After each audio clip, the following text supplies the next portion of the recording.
Have you ever known somebody who seemed to get large projects done consistently ahead of time, and you were just wondering, how do they do that? Well, we're going to look at some principles that they may be applying from a book called Deep Work that's by Cal Newport, and this book has changed my life, so stay tuned. We're going to get into it.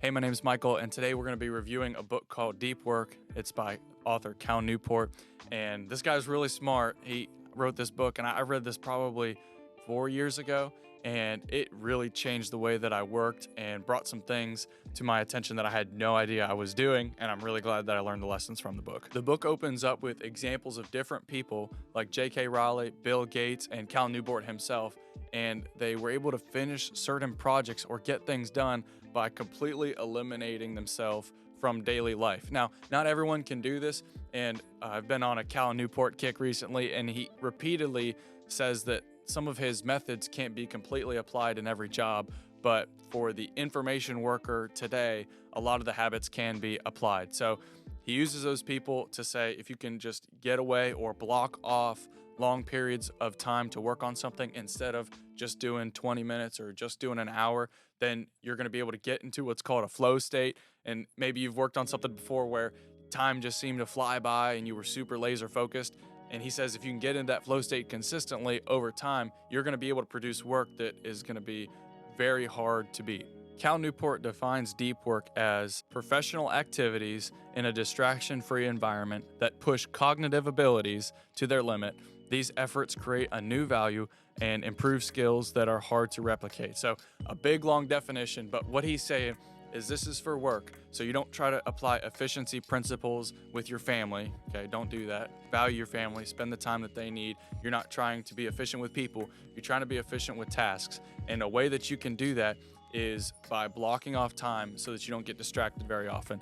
And he contrasts deep work with shallow work, which he defines as non-cognitively demanding, logistical style tasks often performed while distracted. These efforts tend to not create much new value in the world, and they are not very hard to replicate. So he talks about the brain and the way that your brain is built to focus. Whenever you get into this flow state, it takes 20 minutes to get into the zone when you're working. And once you get distracted, you get out of the zone. So then you have to refocus again. You can put yourself in a position where you're not going to be distracted. You're not going to, I've talked before about not having notifications on your phone. Don't let your phone get a hold of you unless it's like your spouse or your certain people calling you. For the most part, get into a spot where you're not going to be distracted. That way, the time you're going to dedicate to something is going to be so much more profitable. And like he said, if you can consistently put time on your calendar where you're working for a long period of time, it's going to be hard to replicate and you're going to be more of a contributor. And then whenever you do those things, you can be more present in your personal life because you're getting more done and you're learning how to say no. You're learning how to be not distracted when you're working, so that when you're at home, guys, that discipline carries so you can be, more present with your family too. Cal Newport says that deep work is like going to the gym for your brain, okay? And he says that people tend to only resist distraction 50% of the time. So the way that you get a lot done is eliminate the ability to be distracted, and always remember that as you try to focus for a long period of time, when you first start, he says that people can probably focus for maybe an hour, maybe a little less than that. And the most even experts can probably focus for is about 4 hours. You want to work on being able to sit down and focus on a task. As you do that more and more, you'll be able to focus for longer. But remember, your brain's a muscle. It's just like you're going to the gym and doing the bench press. You start out with 50, 60 pounds. Eventually, you can get up way more than that. So when you're focusing, eventually you'll be able to focus for a long time. But when you first start, it won't be as long. That's okay. Embrace it. Be patient. And learn how to get into those places where you can work distracted free. So you say deep work sounds really great. How am I supposed to do it? Well, we're going to go over 3 strategies. The first strategy is schedule your distractions. You say, Michael, you just said don't have any distractions. Well, don't have any distractions when you're working, but everybody has tasks that they have to perform that aren't maybe as brain focused as like the papers they're writing or the deeper projects. So schedule when you're going to be distracted. You can use a timer, and this is helpful. I've talked about the forest app on this channel before. If you hit start, then that tree starts to grow, and you don't want to kill the tree, so you can't back out of the app. You have to go into settings and mess with it a little bit. But that app is designed that, you know what, when I say I'm gonna work, the next time I can be distracted is when this 20 minutes is up or when this hour is up. And that's really helpful because as you study, you get things popping into your brain. You get, oh, I gotta call this person. Oh, I gotta tell Johnny about that. And if you say, you know what, when I'm focusing, I hit that timer, then that's like a deal that I'm making with myself. I'm not gonna be distracted until that time gets up. That way, whenever you're halfway through, you just got into the zone, you're not gonna get distracted by other ideas, because you know what, that's for after. I've scheduled when I'm gonna be distracted, and that's after this period of time, and my timer will tell me when I can stop. And again, it's a habit. You build that habit, you'll be able to focus easier. The second strategy is put a deep work ritual into your calendar. So many times as people, if we don't plan that, you know what, I'm gonna do this at this time, we push it off. Or if you're like me, you just end up doing something later, not as good, and late because I didn't plan, okay, you know what, this starts at this time. So Cal Newport says have a reoccurring time throughout the week that you're gonna go into deep work. I was listening to his YouTube podcast this week. Like I said, I've been listening to a lot of his stuff recently. Super fascinating. But he said that someone wrote in saying, how am I supposed to get my dissertation done? I've got kids, super busy. And she gave a lot of details. And he said, you do it like a marathon runner. It takes a lot of time to train for a marathon, but a lot of the people who do marathons are very busy people at work. When do? They do it in the morning when nothing else can get a hold of them. So he says, if you can put a deep work ritual into your calendar in the morning, or really any point during the day, if you're a night owl, do it at night, but have a time where you know, okay, this is deep work for me. I'm gonna be distraction free this time throughout the week, and I'm gonna stick to that. You build that habit, so there's not a question of, am I gonna jump into that deep work session this week? Nope, I've got it on the calendar. It's gonna happen at this time.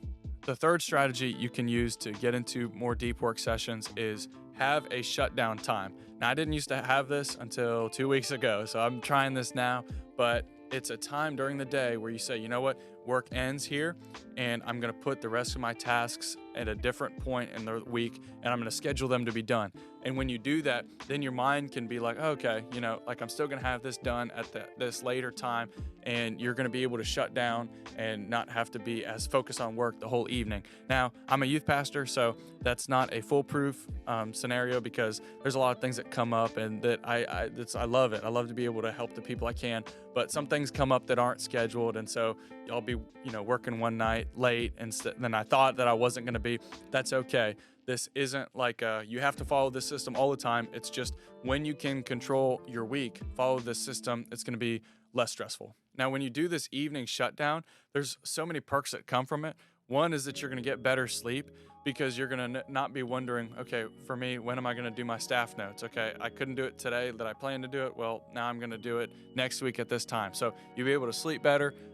You're also going to be able to schedule your internet time. And Cal Newport's a really big fan of not having access to internet at certain times during the week. I don't really have that right now. Maybe at some point I'll apply that, but it was a really interesting idea. It'll help you focus. And another perk is you schedule your shallow work for the end of the day. So as you do this end of the day wrap up, you're getting things shut down and moved. If you didn't get something done today, you move it. Obviously, you know, sometimes things happen, but for the most part, finish things, schedule things that you didn't finish for a different part in the week. But you can do the less focus intensive work at the end of the day instead of the morning. So your brain is probably most fresh, most capable of performing difficult tasks earlier in the day. So you do your meetings later in the day so you don't waste those prime morning hours. So using this evening shutdown will help you sleep. It'll help you with your focus during the day, and it'll help you move your tasks around. So make sure you have that shutdown. I'm trying it. I like it so far. I'll try to keep doing it. Cal Newport understands that there's different kinds of work. The person who, if you work at a gas station, you probably can't tell your boss, I'm going to be off the grid for the next 6 hours. It's probably not how it works. But if you're someone who teaches and you're a researcher or someone who does a job that's more information-based, you might be able to use some of these methods. The ideal, the rare but ideal, he says, is a monastic type of approach where you can like move to a cabin and not come back until your work is completed. So you can go for like 2 weeks and work on something and then come back later. There's not that many people that'll be able to do that, but some people will. So if you can do that like during the summer or during a less busy time, and family makes a big difference whether you can do that too, but that's helpful. Another type of work is, he says, bimodal, which is where you work 4 to 6 hours each day. And your office, you're not able to come out of the office until that work's done. That's a strategy. Another one is rhythmic, where you have 10 blocks of 90 minutes throughout the week. And then the last one is like the journalistic. If you're a journalist, you got to be able to know what's going on so that you can write about it, and you're trying to get information out before everybody else. So this person has really unexpected disruptions, but you're going to be able to focus quickly because you just practice doing that. And as soon as that interruption ends, you're back to work. So there's different kinds of work. If you're able to block off 2 months or 2 weeks, do it. He talks about Bill Gates at the beginning of the book and how he did that when he was building Microsoft. But for everybody else, you can probably put 90 minutes and put those chunks throughout the week, so that you get into the ritual of working 90 minutes uninterrupted. And what you'll notice is you'll be able to get so much more done if you're not doing this already. And if you are doing this already, see if you can get those bigger time gaps. So guys, this was a review of the book Deep Work. We talked about some strategies, how you can focus, and this has made a huge difference in my life. So I hope that you could learn a couple of things from this book. And as I went back to build the review, I read the book several years ago, but when I went back to do the review, I was like, I need to add some more of these things into my calendar. So I hope you can do that as well. And we'll see you in the next one.